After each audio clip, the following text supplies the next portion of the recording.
Hi, Ken. Thanks so much. Welcome to Scale the Wall, powered by NASDAQ Private Market. Stay private on your own terms. For more information, go to npm.com. Our guest today is Jeff Flurry, co-founder and CEO of Flurry Live, a mobile streaming app that connects teenagers to their favorite social media stars. Jeff was also the co-founder and CEO of StubHub, and such a pleasure to have you here, Jeff. Thank you, Tui. Great to be here. You know, there are a lot of streaming apps out there. How is Flurry different from all the other ones? How does it work? Yeah, so Flurry Live is, our app Flurry is really about a teenage audience. And if you look at some of the apps out there like a Periscope or Facebook Live, they're really trying to appeal to sort of a broader demographic.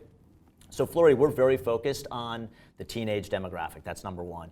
Number two is we have a monetization component where these teen celebrities, these sort of social media stars that are kind of new age celebrities, if you will, have a way to actually earn money by streaming through our app. So there's sort of a whole digital economy around these young celebrities, and in our app, the fans can actually give them virtual gifts in the form of, we have heart-shaped balloons and confetti, and we have kisses and dollar bills and all these virtual gifts that sort of appear in the app that actually involve money, and we share that revenue with the most popular talent. Got it. And so I was reading a little bit about you, and you started in investment banking, fresh out of the University of Pennsylvania. At what point did you decide to pivot and become an entrepreneur, and why? Yeah, so I went to Penn. I studied both engineering and finance at Penn, but I decided to kind of start my career more in the finance direction. But I was always interested in technology. I had an engineering degree.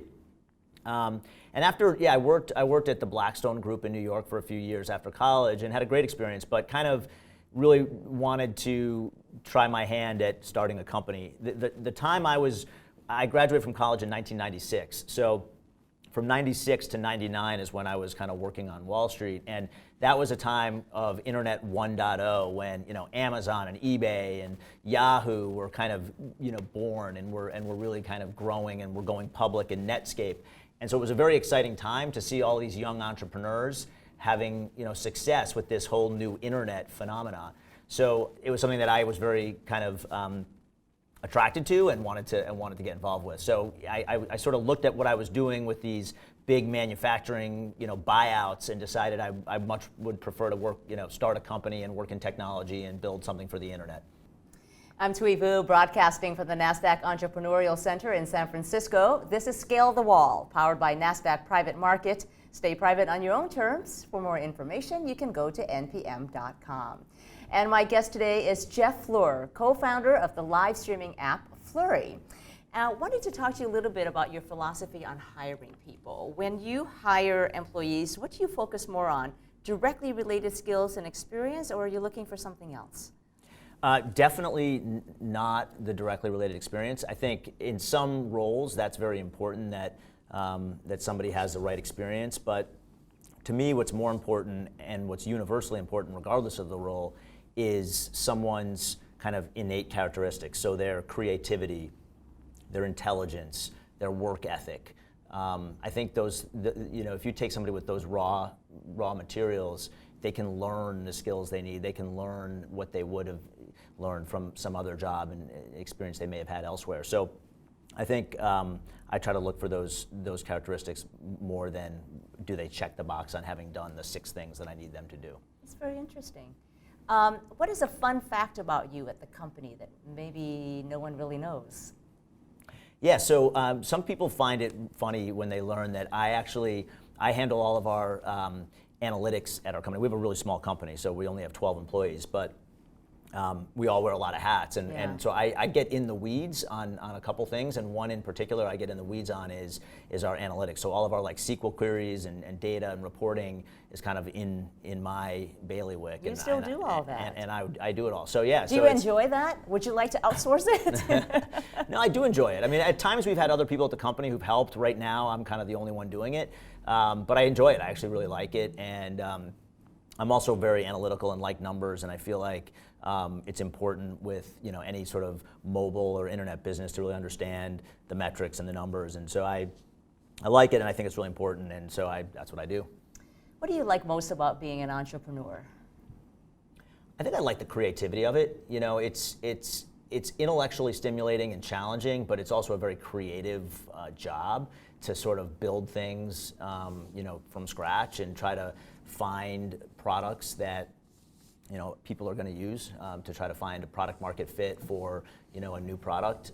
And you know, the mobile platform is, you know, it's like, you know, less than 10 years old of people consuming, you know, people using their mobile devices for apps like, you know, everything from Uber to, you know, to Snapchat. And so it's an exciting platform to be putting new products out on, and I just love that sort of creative palette of building stuff. What do you dislike or dread about being an entrepreneur? Yeah, that's a long list. No, it's, you know, and yet you're still doing it. Yeah, I sometimes explain it like it's.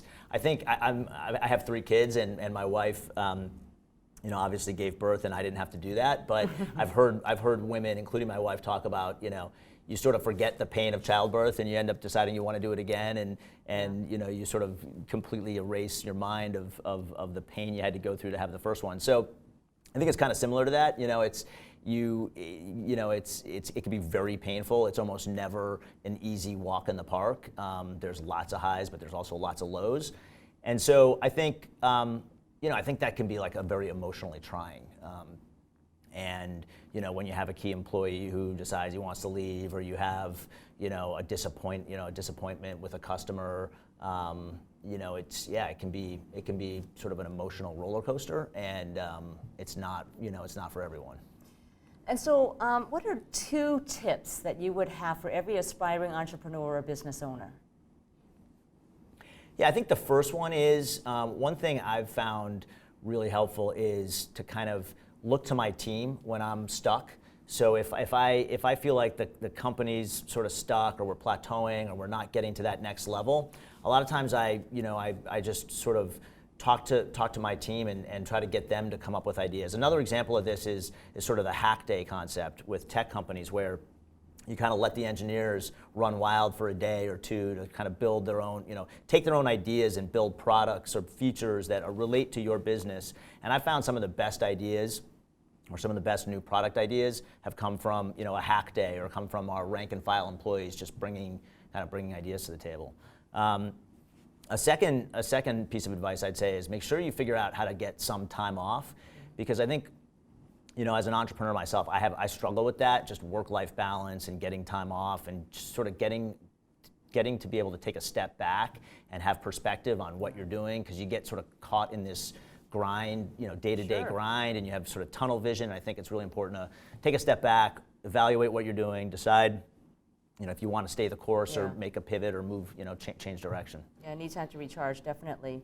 We'll come back and talk more with Jeff Flurry about some of the biggest obstacles and failures he's faced, and how he scaled the wall to success. Scale the Wall is powered by NASDAQ Private Market. Stay private on your own terms. For more information, go to npm.com. I'm Flugh, and this is Business Rockstars.